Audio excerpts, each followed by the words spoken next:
Sally Rooney's Conversations with Friends is a fabulous achievement in its own right. The story compels the turning of pages, in its evocation of the tangled relationships between two college students Frances and Bobbi and a young married couple of creative types Melissa and Nick, including Frances's affair with Nick, and her romance-turned-friendship-turned-romance with Bobbi. Narrated by Frances but filled with conversations with, well, her friends, the novel draws an emotionally generous picture of young adults trying to integrate intellectual and political beliefs with slippery real-world experience, working out how to live their theory and, more generally, how to live. This is a book that is immediate, intimate and sensory, rooted in the lived and felt experience of its protagonists. And still it looks ever outwards, each line soaked through with socio-economic context.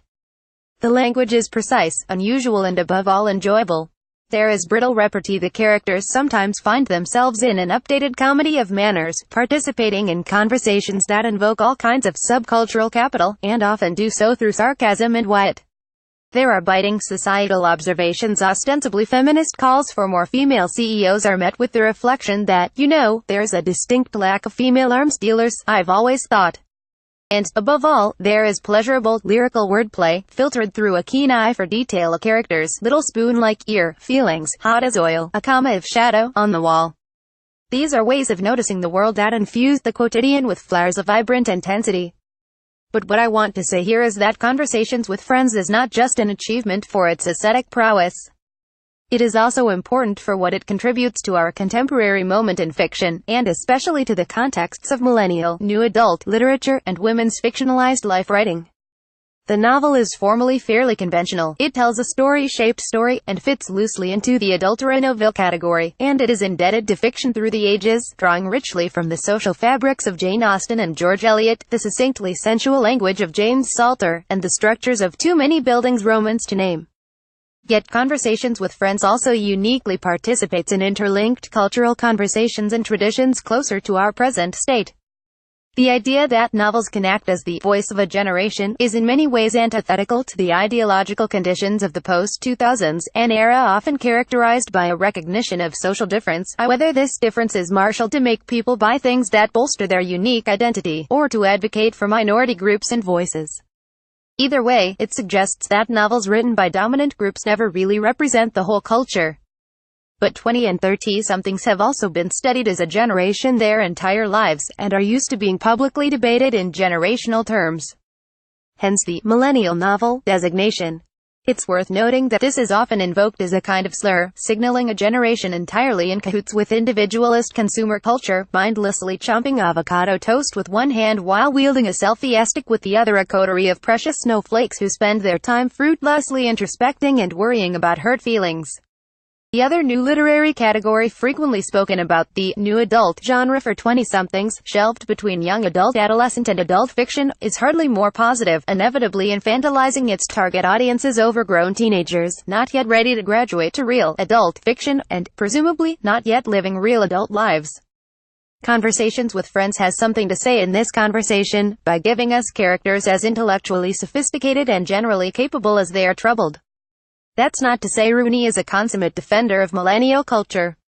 The novel contains thoughtful reflections on the very worst of contemporary selfhood, not to mention the very worst of contemporary capitalism.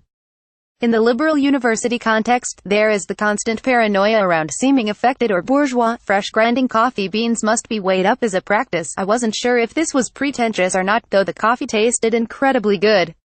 Told him it was pretentious anyway. Dreams of luxury food products, shiny kitchen appliances and home ownership float just beyond the grasp of Rooney's characters. For all they see themselves as purposely rejecting a life consisting of these comforts, they still feel its loss, its unavailability. Then there are the many ways characters try on political identities they can't quite live up to. The characters who speak the most about economic privilege are those who worry the least about money, and who fail to notice when Frances is properly struggling. The absurdity of Frances responding to Nick's disclosure of severe mental illness with Bobbi thinks depression is a humane response to the conditions of late capitalism, is palpable. And catchy, catch-all abstract ideologies are brilliantly skewered in the following exchange between Frances and Bobbi. Me but I mean, I get that, I'm anti-love as such Bobbi, that's vapid. Frances, Bobbi, you have to do more than say you're anti-things, so there are millennial burlesques here, if you look for them. But the book holds back from satire. What comes across most is a sense that Rooney truly respects her characters. The sections quoted above act as a warning never to detach political philosophy from care for real people. But her characters already know this danger, call each other out when they veer into complacency, and diligently grapple with understanding how to do right by themselves and the world. Crucially, they listen to one another.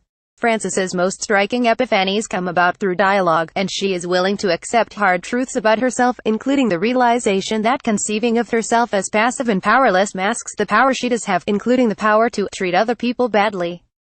Frances and Bobbi fit the new adult age group, but these capable characters are hardly learning how to be adults. In fact, they are not interested in training for adulthood, if adulthood means participating in the same failed systems as the older adults around them. In the webs of conversations and relationships these characters engage in, the novel suggests alternative, if imperfect, ways of connecting and caring for one another. Given that this often occurs in the process of working through ideas, it has something in common with what Maggie Nelson calls intellectual family making, the act of widening traditional familial relationships to include networks of thinkers, interlocutors and friends.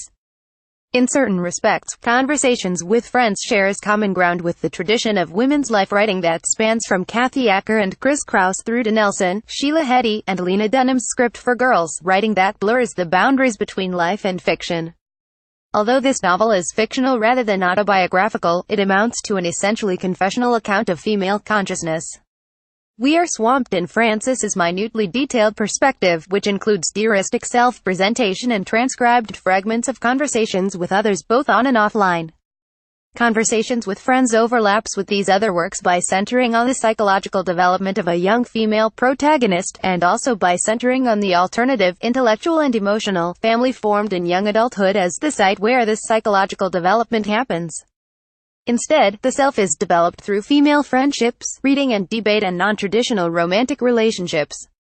In my initial review of this novel, I mentioned that I felt the sections with Frances's parents were bracketed off too much, kept entirely separate from her university life. I still think that, but I also think that something interesting happens through Frances's self-making, mostly occurring outside the nuclear family, thus displacing the sacred importance of the family present in most psychotherapeutic accounts of self-formation. This alternative narrative opens up space for women to discover and shape themselves outside of determined family roles as daughters, girlfriends and wives. It takes female intellectual development seriously as a source of life wisdom. All this, of course, means that amid the glowing reviews, it has been subject to some of the same critiques as Heti and Dunham, who are accused primarily of narcissism, mixed with millennial entitlement. These critiques tell a story in which focusing on oneself is dangerous and antisocial.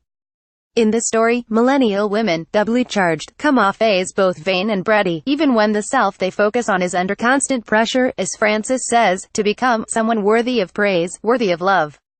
Playing up to, and poking fun at, this image, at one stage Frances tells us my ego had always been an issue. I knew that intellectual attainment was morally neutral at best, but when bad things happened to me I made myself feel better by thinking about how smart I was. This quote has been singled out mostly in reviews as evidence of Frances's rampant self-absorption. The scene that immediately follows it is less often brought up.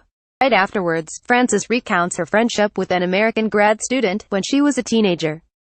He flatters Frances by telling her she has the brain of a physicist before promptly revealing his intentions by sending her unsolicited dick pics. She feels guilty, terrified, and silenced. The message is clear: women's intellectual overconfidence is not the real problem here. As this exchange suggests, we still don't exactly live in a culture where smart women are taken seriously outside of a UAL framework.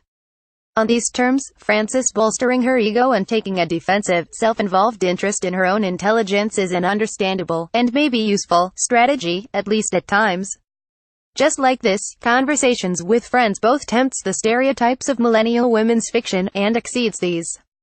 Its characters, couched in contemporary theory and media, call to mind other smart, sensitive literary narrators throughout history, from J.D. Salinger's self-conscious outsiders to, as Rooney noted herself, Jane Austen's Emma. But most of all, they are irreducibly themselves. Fixed in specific bodies, negotiating a particularly contemporary world, they stake a claim for the value of their generation's shared intellectual, emotional and creative lives. Gil Moore is the book's editor of Totally Dublin magazine. She is working on a PhD in contemporary U.S. fiction at the University of Cambridge, and on a piece about influence and inspiration in recent Irish writing.